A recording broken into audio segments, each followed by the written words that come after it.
AITA for telling my ex-wife I don't care if she and her family starve, that I am just responsible for our sons. I have 2 sons ages 16 and 14 with my ex-wife. Our marriage reached a bitter end when I learned she had remained married to me for over 3 years so I would support her through returning to school so she could switch careers to an even better paying one, despite her old one paying as much as mine. For years I tried like hell to save our marriage because I felt it fracture. She played along until she got what she wanted, and then she was honest that she had never wanted to save our marriage and had been over me for years. When we divorced, custody was set to 50-50 of our boys and she was ordered to pay child support to me because she was making so much more after her change of career and education. She remarried a year after our divorce and had more children. After the birth of her last child 4 years ago, things got bad. Her husband was diagnosed with cancer, then one of her kids got diagnosed with a long-term medical condition, then COVID impacted her job. Our boys would tell me how rough things were at their moms and how they wanted to live more with me, so I went to court and the judge moved her down to every other weekend and changed the child support order to reflect her decrease in custody. Recently she had to move into a smaller house because of how badly they were struggling, and then she came to me for help after the courts refused to end the child support payments. She told me I needed to help her and that I should be helping to take care of my boy's family, and that's what she and her family are. I told her she used me for 3 ducking years so she could survive off my money. She did not get to ask me for more, to support a family that is not my own. She called me a selfish shoal. Told me her family is living off charity and they could be so much better off if I would help them. I asked her why I was supposed to care. She told me she wished she had cheated while we were together and that using me for money wasn't enough. Again she told me about her family and how they would starve. I told her I didn't care if they did or not. That none of them are my problem and I only care about my kids. She called me a shoal. Her husband sent me a text that night saying I was a cruel shoal and he hoped the boys would hate me when they realize I want their whole family to suffer. AITA, Story 2. AITA for telling my parents that my brother is facing the consequences of his actions and I'll never help him. My brother is a pathological liar. He has been almost as long as I have known him. It started when he was 7-8 years old. I have been on the other end of his lies more than once. I was 2 years older, so was always supposed to forgive once I'd get an apology from him, which was always enforced by our parents. Some of the lies in childhood I was subjected to, that I cheated on one long-term girlfriend and slept with her best friend, that I had stolen my best friend's dad's family ring, it was stolen for real but not by me, that I had given him permission to use my locker in school which our high school did not allow, that I went out with friends when I was home, in my room. The lie that made me cut him out of my life happened when we were 20 and 22. I had just moved in with my then long-term girlfriend. She and I had been together for almost 3 years at that point. My brother then told her that I had fathered a child with one of my ex-girlfriends and that I had abandoned my child so I could get girls easier. She believed him enough that even when she realized she was wrong, the relationship was broken beyond repair. I told my brother after this that I never wanted to see him again, that he was dead to me and I hoped one day his life would fall apart because of all his sick lies. His response was we were family and I couldn't disown him forever. I told him family are the people you love and how could I love someone like him. It's been 15 years since that went down. I got married to my wonderful wife, we have 4 amazing children together and I have not seen my brother since. I also have a strained relationship with my parents because I do blame them for not taking care of the problem a lot sooner. So this is what I know. But I don't really care, so some details could be wrong. My brother was married. He lied a lot to his wife and her parents. His wife was sort of aware of what he was like, her parents were not. He and his wife had children together and they lived in a house owned by the wife's parents. His wife died suddenly and some of my brother's lies were exposed. His wife's parents did not want him in their house and kicked him out. They also kept all of his wife's stuff and denied him everything but the clothes he and the kids owned and the kids' toys. They offered to raise his children but he refused. Then he lost his job because of lies. My parents took him and the kids in. Now they want us to make up and they want me to help him out. I told him he got what he deserves and now he is facing the consequences of his actions and that I'll never ever help him. I told them he is not my family, his kids are not my family and I am nothing to do with this. They asked how I could turn my back on innocent children. AITA, Story 3, I moved out and took everything. It became apparent to me last week that my roommates were trying to drive me out of the house to get one of their boyfriends in on my lease. When I told them I wanted to stay, They started staging incidents messes around the house so they could yell at me for them, and it all came to a head when they called a meeting with me 2 days ago. One of them had to hold the other back as she screamed at me that she hated me and I was not welcome in the building. They proceeded to tell me that I contributed nothing to the house and wasted their space, and that they had gotten in with the landlady and convinced her to not renew my lease in June. I told them I'd talk to the landlady, and when they said they were the heads of the house, I laughed and went on with my day. I spoke to the landlady and she acknowledged that they were out of hand, and while she had given them the power to not renew my lease, she also said I could move out whenever and not pay for a single day I wasn't there.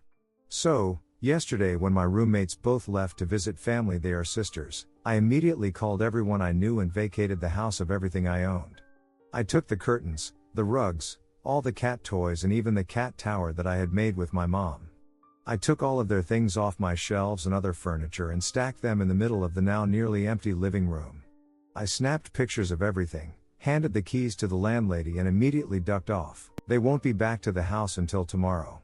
I've blocked them on everything so I won't get any angry messages, but I'm sure their faces will be priceless when they come home to a half-empty house with hundreds of dollars in storage and furniture gone. So much for me not contributing anything to the house. Now I actually don't.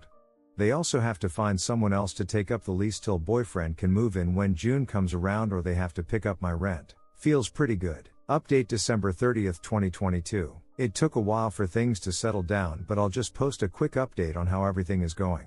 I emailed my attorney asking if the screenshots I took of my landlady's text saying I could leave with no financial repercussions would protect me if she somehow changed her mind and wanted to charge me rent. He said I was good to go and would be covered by it. A lot of people are asking about whether or not my roommates will actually have to pick up my rent.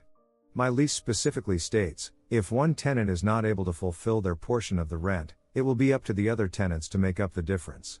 I don't know if she will make an exception or not for them. She did tell me though that it will be their responsibility to get someone to lease my room until boyfriend can move in June. The girls came back from visiting family today, so it is certain that they have seen the empty house now. I haven't gotten any calls from any officers about stolen goods, so I'm thinking I'm in the clear. Considering that I haven't actually stolen anything, they would be filing a false report, which is very illegal, according to my attorney. And the big one, my boyfriend was pretty pissed by the whole situation. He heard the whole screaming meeting when they told me to leave, as he was up in my room when it happened, and he has also observed the abusive texts and language they have sent and said to me, and confronted both of my roommates online about how they've been acting. They immediately went to their dad and he had the cops called. I don't know all of the details, and frankly I don't want to, because I have them blocked. I want nothing to do with them, and I just want my life to go on. But yeah, my boyfriend pretty much had to go to the station and sign some papers saying he'd leave them alone. I'm pretty pissed at him for confronting them, but like, the cops? Come on. Anyways, I'm couch surfing until I can get a place. I have 2 lined up that I'm very interested in, both of which have girls who I know and can trust. I think things are looking up, and hopefully this is the last time I have to think about this ever again. If something does happen, I will be updating. Thanks to everyone for the support.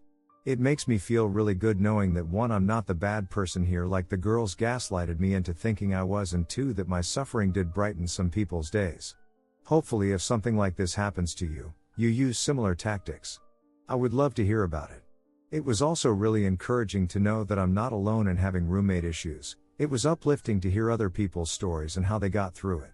Sending lots of love. Redditors' reactions. Next story after. Redditor 1. I love it when people seem to forget that their house is stocked with the person they're abusing stuff. Either that or they were stupid enough to think she'd just leave all her furniture if they shouted loud enough. Redditor follow up. Had roommates like that. I initially moved in with a coworker. When his lease ended he moved back to his hometown, so I remained and got new roommates.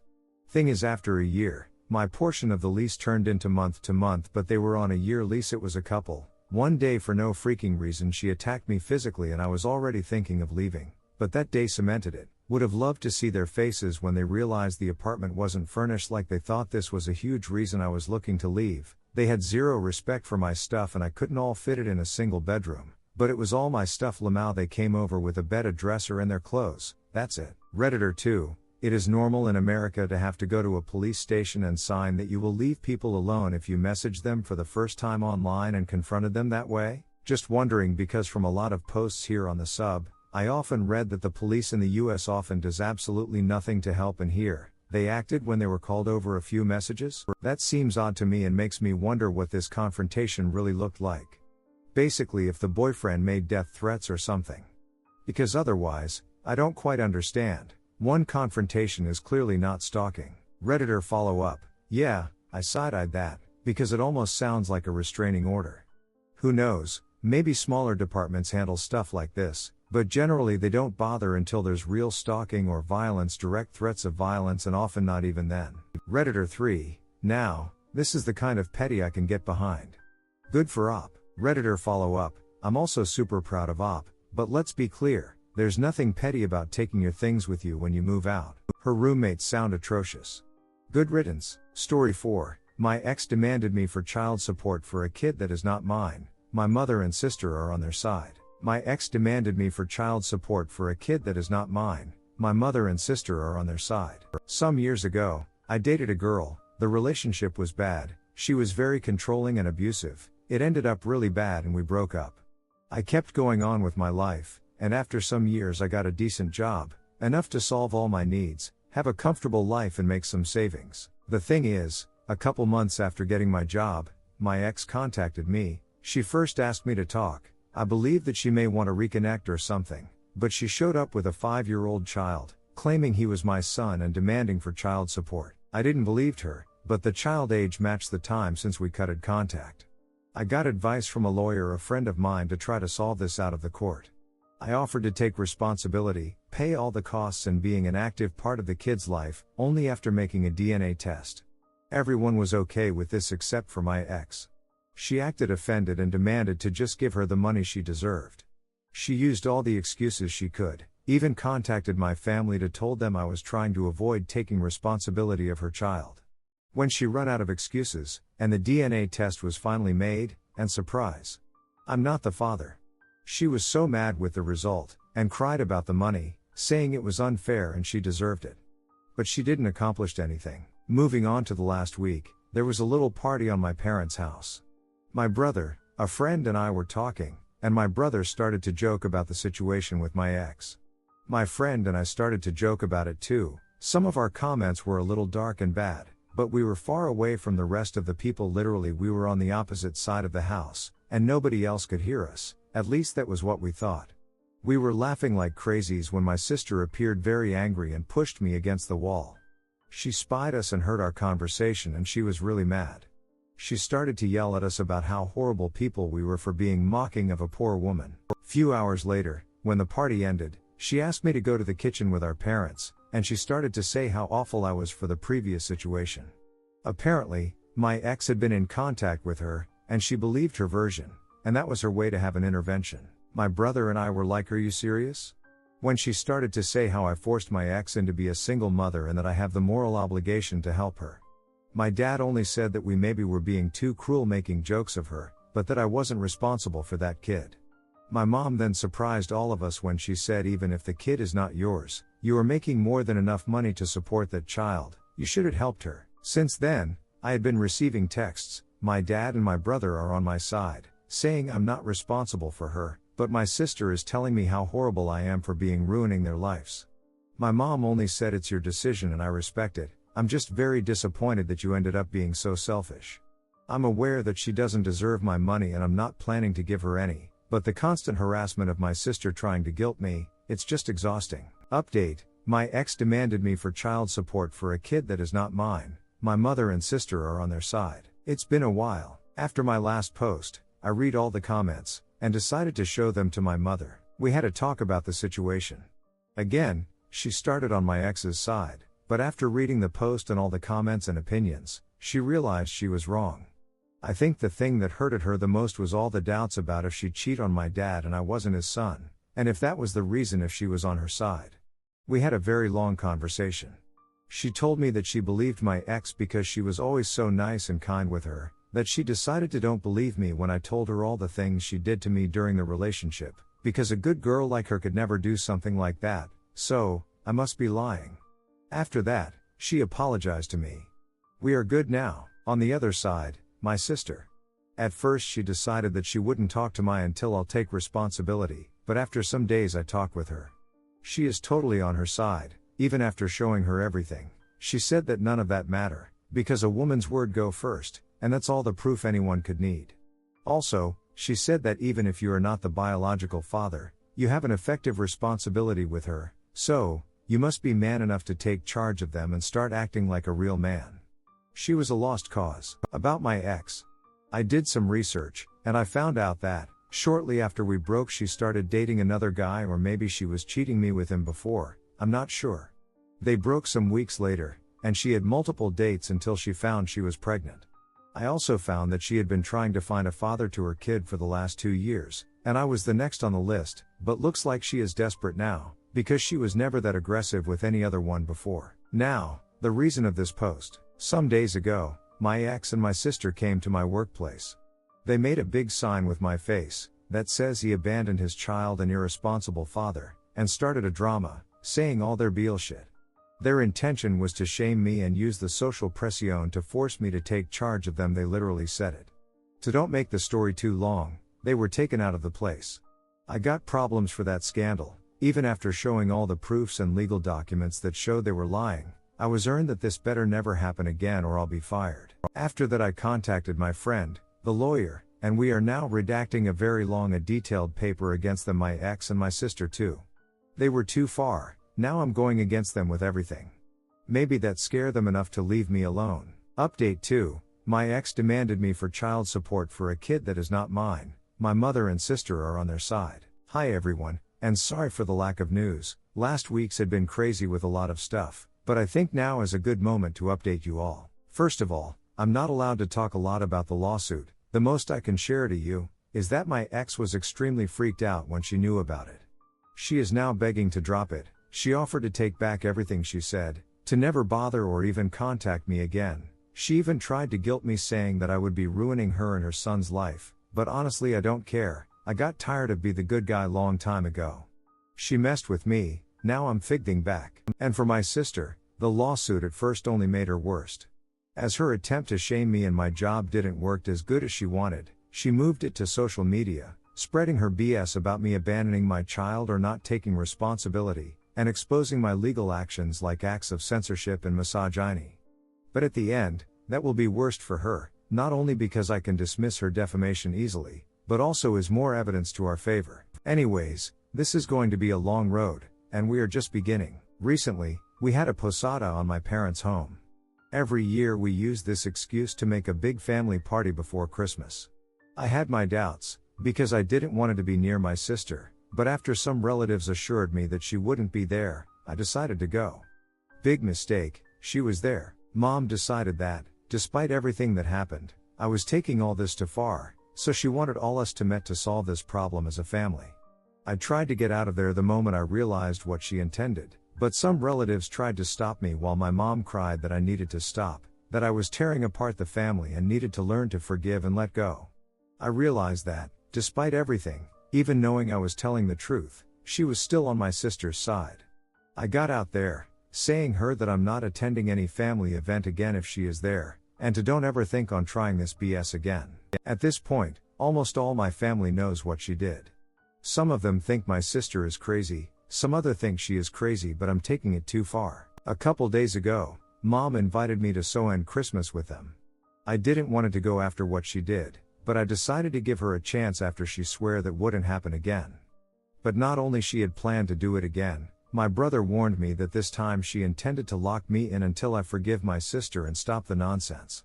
I called my mom and told her I knew and that I was done with her and my sister.